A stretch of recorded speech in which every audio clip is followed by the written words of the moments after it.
Hello and good evening to my dear student in online chemistry classes.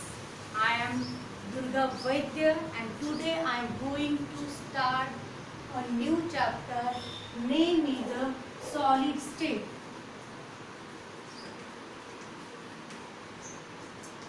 And it is the chapter number 1 of paper 1. And according to the Maharashtra board pattern, weightage of that lesson is maximum 6 marks. तो solid state ये lesson हमको देखना है और ये paper 1 का chapter number 1 है। सबसे पहले यहाँ पे हम देखेंगे कि स्टेट ऑफ मैटर, हमने इसके पहले भी पढ़ चुके हैं कि सॉलिड, लिक्विड एंड गैस, ये 3 स्टेट ऑफ मैटर होते हैं। तो कौन कितने स्टेट ऑफ मैटर होते हैं? एक होता है सॉलिड, दूसरा होता है लिक्विड और तीसरा होता है गैस। ये 3 स्टेट ऑफ मैटर है और आज हमको टोटली फोकस जो करना है वो है हमारा सॉलिड। तो सबसे पहले हम सॉलिड का डेफिनेशन देखेंगे कि इसको हम सॉलिड कहते हैं। It is a state of matter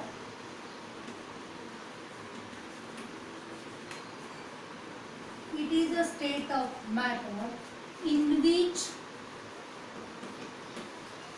constituent particles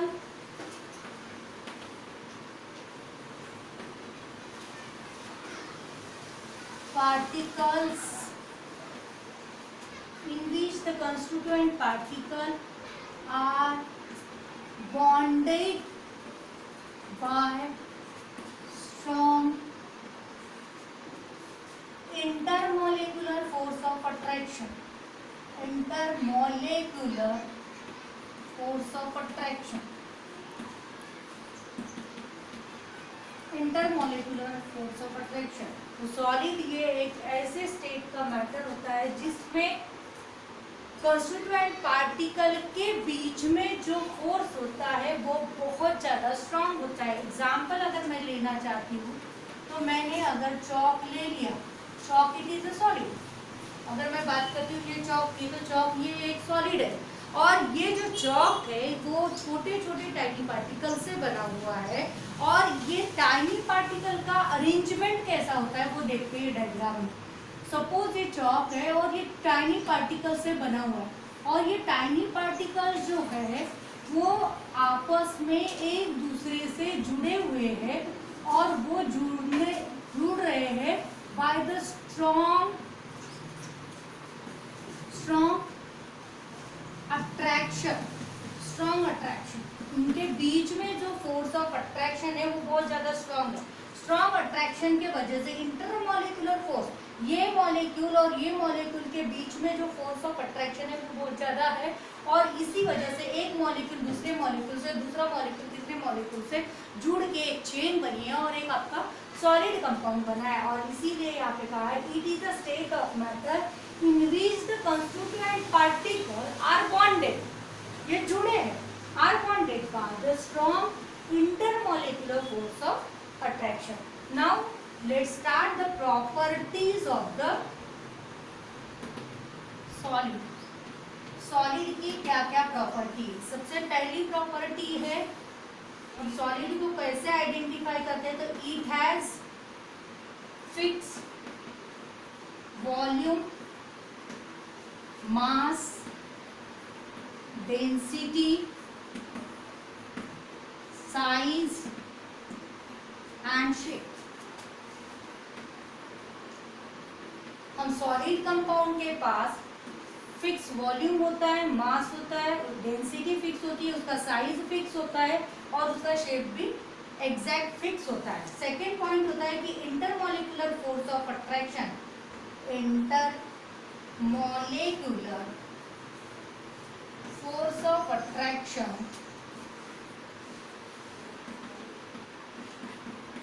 are very strong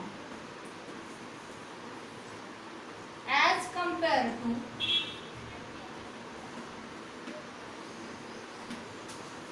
liquid and gas.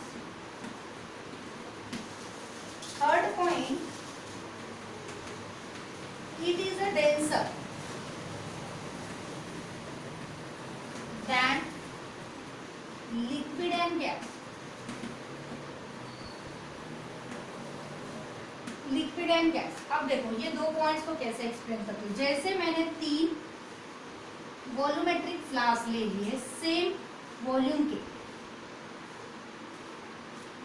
एक ये लिया,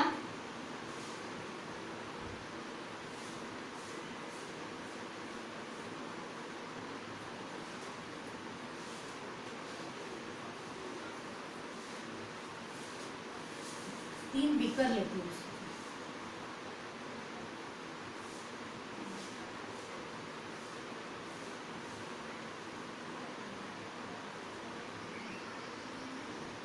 ये तीनों बीकर का जो वॉल्यूम है वो सेम है। सपोज समझ लो ये तीनों बीकर जो है 100 ml के हैं। एक में आपका सॉलिड कंपाउंड है, एक में लिक्विड कंपाउंड है और एक में गैस कंपाउंड है। सॉलिड कंपाउंड के कंस्टिट्यूएंट पार्टिकल्स जो है वो स्ट्रांगली बॉन्डेड है by the intermolecular force of attraction. ये एक पार्टिकल दूसरे पार्टिकल से बहुत पास में एक दूसरे से जुड़े हुए हैं और इनके बीच में जो फोर्स ऑफ अट्रैक्शन है वो बहुत ज़्यादा स्ट्रांग है। लेकिन लिक्विड की बात करते हैं तो इनके कंस्टिट्यूएंट पार्टिकल जो है वो इतने पास में नहीं है जितने की सॉलिड में है, और गैस में तो बिल्कुल भी नहीं। ऐसे है तो सॉलिड की दैट्स वाई सॉलिड में का इंटरमॉलिक्यूलर फोर्स ऑफ अट्रैक्शन जो है वो बहुत ज़्यादा स्ट्रांग है as compare to liquid and gas, और डेंसर है। डेंसर मतलब हेवी। सॉलिड कंपाउंड अगर ले रहे हो और सेम वॉल्यूम ले रहे हो, जैसे कि 100 ml का वॉल्यूम का एक बीकर लिया और उसमें सॉलिड कंपाउंड डाला, उसमें उतने ही ml बीकर में लिक्विड कंपाउंड डाला और उतना ही गैस डाला, तो तीनों का अगर वेट करते हो तो आपको ये पता चलेगा कि सॉलिड कंपाउंड का जो वेट है वो ज्यादा है। That's why here it is a denser then the liquid and gas. And next point it is a low compressible. Low compressible मतलब कि अगर मैं ये चौक है, सपोज समझ लो ये सॉलिड कंपाउंड है, अगर मैं इसको कंप्रेस करना चाहती हूँ, प्रेस करना चाहती हूँ, तो ये इजीली प्रेस नहीं होगा। इजीली जैसे एकदम जैसे आप सपोज समझ लो एक आध पनीर वगैरह लेते हो, उसको पंच करते हो तो एकदम प्रेस हो जाएगा। लेकिन चौक जो है ये इजीली प्रेस नहीं होगा, उसको बहुत ज़्यादा फोर्स लगेगा। लेकिन वही अगर बात लिक्विड और गैस की करते हो तो अगर आपको पानी देखते हो तो पानी अगर एक ग्लास में भरा हुआ है और उसमें तो पानी उछल के बाहर निकल जाएगा, लेकिन सॉलिड जो है वो उछल के बाहर नहीं निकलेगा, उसको टाइम लगेगा, उसको फोर्स लगेगा। तो that means it is a low compressible. ये बहुत जल्दी इजीली कंप्रेस नहीं होता। नेक्स्ट पॉइंट है 5वां point, it is a low flexibility. Flexibility मतलब कि जैसे रबर वगैरह जो होता है वो आपका ऐसे मुड़ जाता है। ये अगर मैं चौक को इसे बेंड करना चाहती हूँ, फ्लेक्सिबल करना चाहती हूँ, ये फ्लेक्सिबल नहीं तो जहाँ चाहो वैसे झुका नहीं सकती हूँ, राइट। तो ये it is a low flexibility है। उसके बाद 6वां पॉइंट जो है ये जो है इसकी melting point and boiling point ये हाई है। किसका? सॉलिड का मेल्टिंग पॉइंट और बॉइलिंग पॉइंट जो होता है वो हाई होता है, ठीक है। Melting point and boiling point it is a high of solid compound. तो ये हमारे टोटल 6 प्रॉपर्टीज है। इसके बाद हम देखते हैं कि सॉलिड जो है वो क्लासिफाई होता है in 2 types. Solid are classified, solid state are classified in 2 types. One is the crystalline solid and second one is the amorphous solid.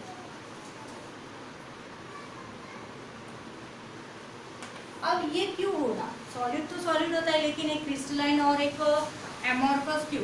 तो on according to the bonding of the constituent particle. आपको पता है कि solid जो है वो different types of particle से बना हुआ है, बराबर है। तो डिफरेंट टाइप्स ऑफ पार्टिकल से बना हुआ है, तो उनका अरेंजमेंट कैसा है वो डिपेंड करता है कि सॉलिड क्रिस्टलाइन है कि एमोर्फस है। जैसे कि मैं एक एग्जांपल लेती हूँ, कैल्शियम कार्बोनेट।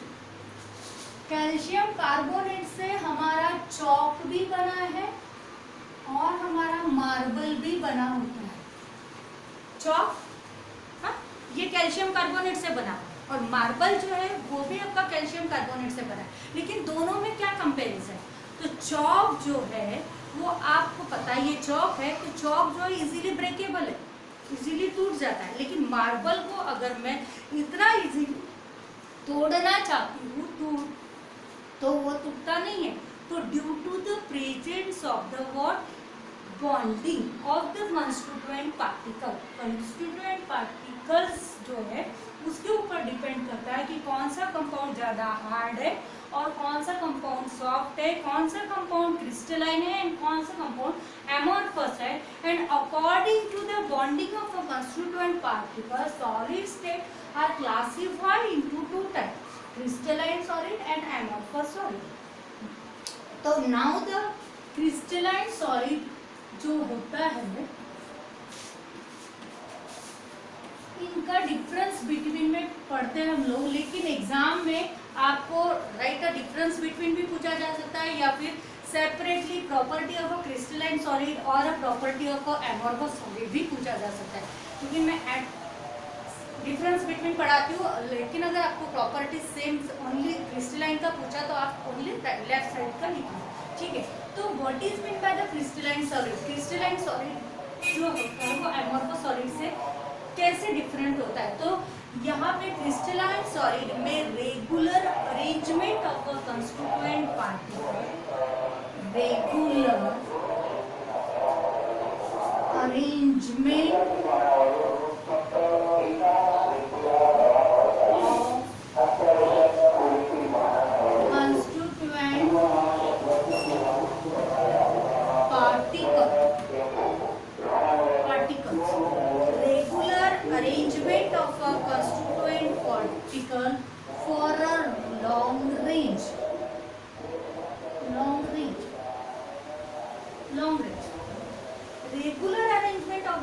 कंस्टिट्यूएंट पार्टिकल का जो रेगुलर अरेंजमेंट है वो बहुत लॉन्ग रेंज तक होता है।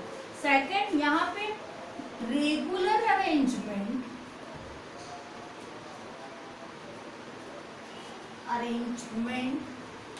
ऑफ कंस्टिट्यूएंट पार्टिकल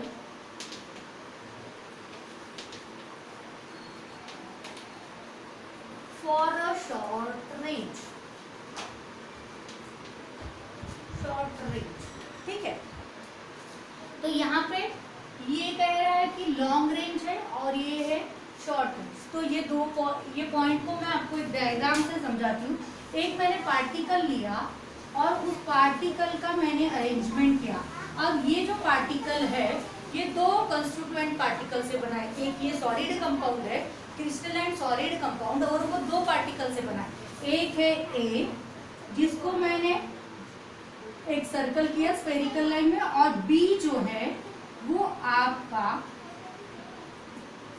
डैश में बना हुआ है। तो यहाँ पे ये जो सॉलिड कंपाउंड है ये ए,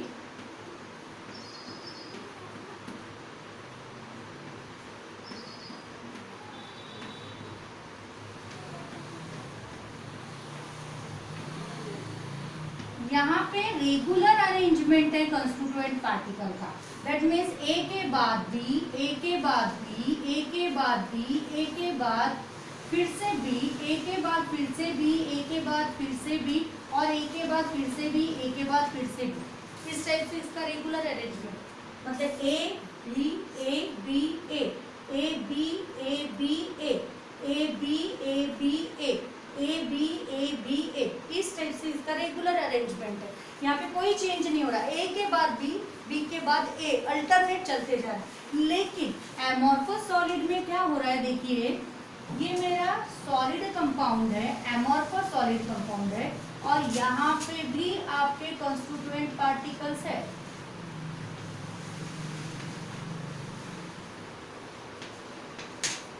लेकिन यहाँ पे जो अरेंजमेंट है ये ए पार्टिकल है जो कि सर्कल है और बी पार्टिकल है वो भी आपका सर्कल है, लेकिन उसको मैंने डैश से सेपरेट रिप्रेजेंट किया। तो ये जो आपका अरेंजमेंट हो रहा है पार्टिकल्स का वो देखिए किस टाइप से हो रहा है। ये ए है, ए के बाद बी, फिर ए, फिर बी, फिर ए, फिर बी, फिर ए, फिर बी, ठीक है। बाद में यहाँ पे बी, बी, फिर बी, फिर यहाँ पे बी, ए, फिर बी, फिर B.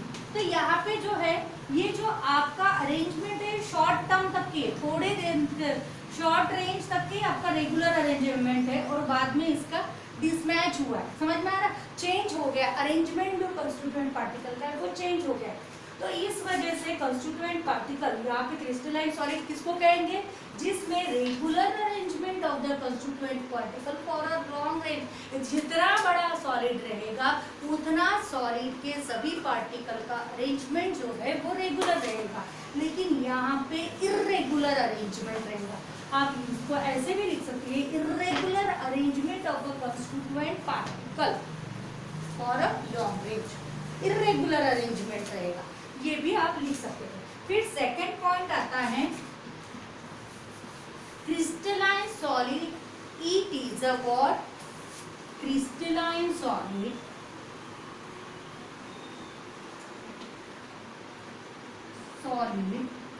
is an isotropic in nature, an amorphous solid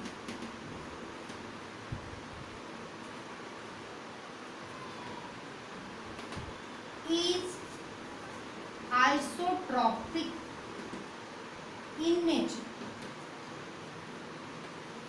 क्या कहा मैंने, ये आइसोट्रॉपिक इन नेचर का है और ये एन आइसोट्रॉपिक इन नेचर का। अब what is mean by the an isotropic and what is mean by the isotropic.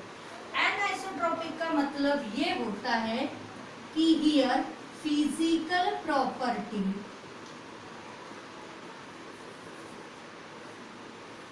Different physical property in different direction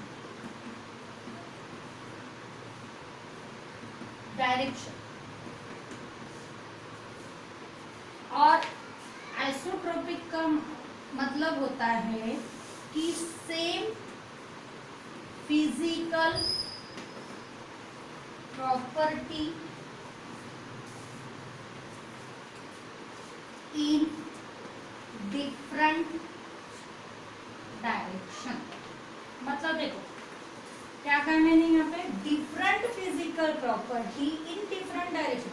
अगर सपोज समझ लो मैंने एक इसकी फिजिकल प्रॉपर्टी ले ली, रिफ्रैक्टिव इंडेक्स ले लिया। रिफ्रैक्टिव इंडेक्स का मतलब जैसे कि देखो ए के बाद बी, बी के बाद ए, यहाँ पे आपको इस टाइप से अरेंजमेंट दिख रहा है। कैसे, इस डायरेक्शन में अगर मैं जा रही हूँ तो ए के बाद बी, बी के बाद ए, लेकिन अप टू डाउन अगर जाती हूँ तो मैं आपको देखने को मिलेगा लेफ्ट टू राइट जा रही हूँ तो आपको अरेंजमेंट दिख रहा है ए बी, लेकिन अप टू डाउन अगर इस वे में यहाँ पे जा रही हूँ तो ये वाले डायरेक्शन में जा रही हूँ तो आपको दिख रहा क्या, टोटली ए। लेकिन ये वाले रो में अगर मैं जाती हूँ सेकंड वाले रो में तो आपको टोटल दिख रहा है बी। लेकिन इस डायरेक्शन में अगर मैं जाती हूँ टेढ़े में तो ए बी इस टाइप से। मतलब आपको ये बताना चाहती हूँ कि different physical property in different direction.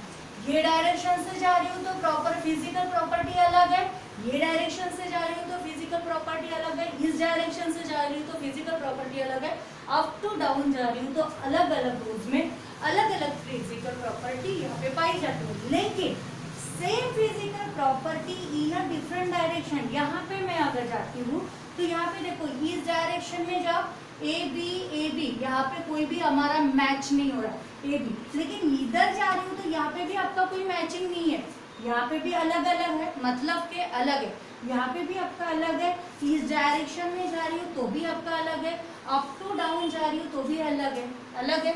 तो हर एक डायरेक्शन में डिफरेंट डायरेक्शन में फिजिकल प्रॉपर्टी जो है वो सेम है। सेम इट मीन्स व्हाट, समझ में आ रहा है क्या? सेम मतलब के हर डायरेक्शन में आपको इधर भी डिफरेंट है, इधर भी डिफरेंट है, इधर भी डिफरेंट है, इधर भी, मतलब रास्ते जो है वो आपके यहाँ पे अगर फिजिकल प्रॉपर्टी देखते हो तो वो भी आपकी सेम है, यहाँ पे भी सेम है, इस डायरेक्शन में भी सेम है, इस डायरेक्शन में भी सेम है, लेकिन यहाँ पे different physical property in different direction different है। इधर जा रहे हो तो आपको एक प्रॉपर रेंज देखने को मिल रही, यहाँ पे आपको ए की रेंज देखने को मिल रही, सेकेंड रो में बी की रेंज देखने को मिल रही है, तो यहाँ पे आपको डिफरेंट फिजिकल प्रॉपर्टी मिल रही है। लेकिन यहाँ पे भी कुछ भी नहीं, आड़ा टेढ़ा सेम ही है, सेम ही है, आड़ा टेढ़ा it means same, A B मतलब के इधर भी रास्ते, मतलब मैं देखना चाहती हूँ तो यहाँ पे भी आपका कोई डायग्राम सेम नहीं है,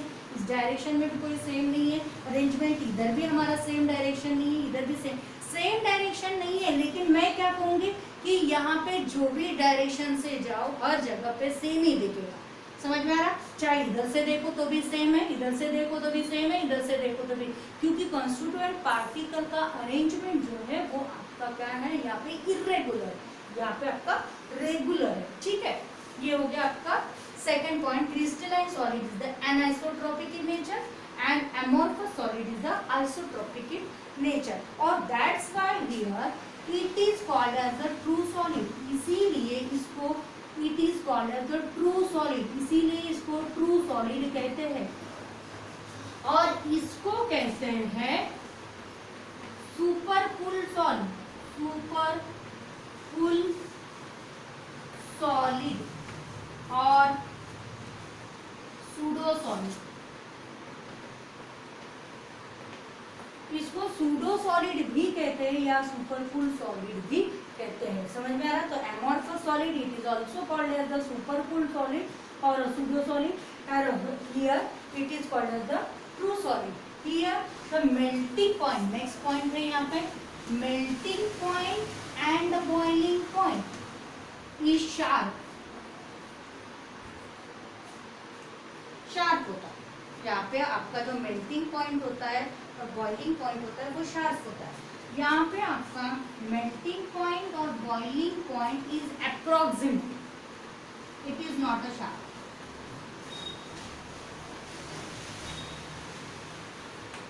ठीक है, it is not a sharp, that means ये आपका रेंज में रहेगा 120 to 130 डिग्री सेल्सियस, लेकिन यहाँ पे शार्प मतलब 120 डिग्री सेल्सियस तो 120 डिग्री सेल्सियस ही रहेगा। अगर मैंने कोई एक कंपाउंड ले लिया क्रिस्टलाइन सॉलिड और उसका अगर मेरे को टेम्परेचर पूछा गया तो उसका अगर 120 डिग्री सेल्सियस है तो 120 डिग्री सेल्सियस पे ही वो मेल्ट होगा। तो इसी पॉइंट से हम क्रिस्टलाइन सॉलिड को, एमॉर्फस सॉलिड को पहचान सकते हैं। It is a very best point, melting point and boiling point it is sharp and it is a not a sharp material, approximate. ठीक है, and last point it is the example.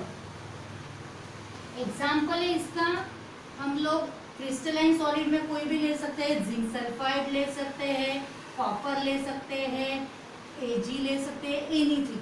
हाँ, लेकिन यहाँ पे पांचवें पॉइंट में यहाँ पे आपका एग्जाम्पल है रबर, ग्लास एंड प्लास्टिक। ये तीन एग्जाम्पल समझ में है। तो इसीलिए रबर और प्लास्टिक ये आपके सॉलिड है, लेकिन वो कैसे सॉलिड है, तो सुपरफुल सॉलिड है। समझ में आ रहा है? तो यहाँ पे हमारे आज हमने जो टॉपिक देखे हैं उसमें सॉलिड स्टेट में हमने सबसे पहले सॉलिड की डेफिनेशन देखी, उसके बाद प्रॉपर्टीज ऑफ अ सॉलिड देखा, उसके बाद solid state according to the bonding of a constituent particle they are classified into two type, crystalline solid and amorphous solid देखा, और इस पे टोटल हमने कितने 5 पॉइंट्स देखे। ठीक है, अगर आपको ये चारों आज के पॉइंट्स में या एक्सप्लेनेशन में कोई भी डाउट या कोई भी क्वेरीज आती है तो you can ask on my personal number. और नेक्स्ट टॉपिक जो है the types of the crystalline solid वो हम हमारे नेक्स्ट वीडियो में देखेंगे। तब तक के बाय एंड